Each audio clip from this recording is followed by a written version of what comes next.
తిరుమల నెయ్యి కల్తీతో హిందువుల మనోభావాలు దెబ్బతీశారన్నారు టీడీపీ ఏపీ అధ్యక్షుడు పల్లా శ్రీనివాసరావు. నెయ్యి కల్తీ లేదని జగన్ చెబుతుంటే టీటీడీ మాజీ చైర్మన్ సుబ్బారెడ్డి మాత్రం కల్తీ జరిగింది అని అంగీకరించారని అన్నారు. జంతు కొవ్వు కలిసిందని ఎన్డీడీబీ రిపోర్ట్ ఇచ్చిందని చెప్పారు పల్లా. కల్తీ నెయ్యితో 20 కోట్ల లడ్డూలు తయారయ్యాయన్నారు. హిందువుల నమ్మకాలను దెబ్బతీసిన దోషులను కఠినంగా శిక్షించాలన్నారు పల్లా శ్రీనివాసరావు.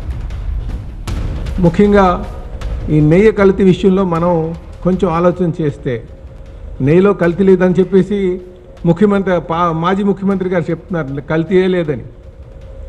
ఇప్పుడు వచ్చి కొత్తగా మరి టీటీడీ మాజీ చైర్మన్ సుబ్బారెడ్డి గారు ఏమంటున్నారంటే కల్తీ జరిగింది అంటున్నారు. ఎన్డీడీబీ రిపోర్ట్ చూస్తే దాంట్లో మరి మనం చాలా బాధపడేటట్టు యానిమల్ ఫ్యాట్ కలిసి ఉంటుందని చెప్పేసి ఎన్డీడీబీ రిపోర్ట్ చెప్తుంది.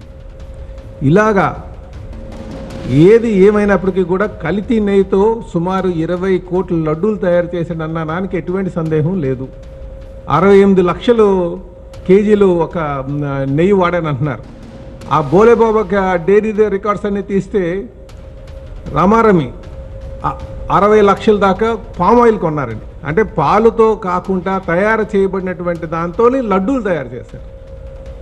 ఇది ప్రజలందరూ కూడా గమనించాలి.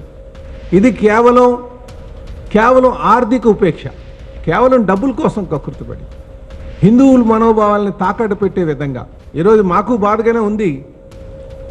అందులో ఏదైతే మనం బాధపడుతున్నామో ఈ జంతువుకు ఉందా అని మాట్లాడితే, కాకపోతే వాస్తవాలు కూడా గమనించాల్సినటువంటి అవసరం ఉంది. దాని దోషులు శిక్షించాల్సినటువంటి అవసరం ఉంది. మనం కొంచెం ఎవరైతే దీనికి బాధ్యులో వాటి పట్లగా కఠినంగా వ్యవహరించాల్సిన అవసరం ఉంది.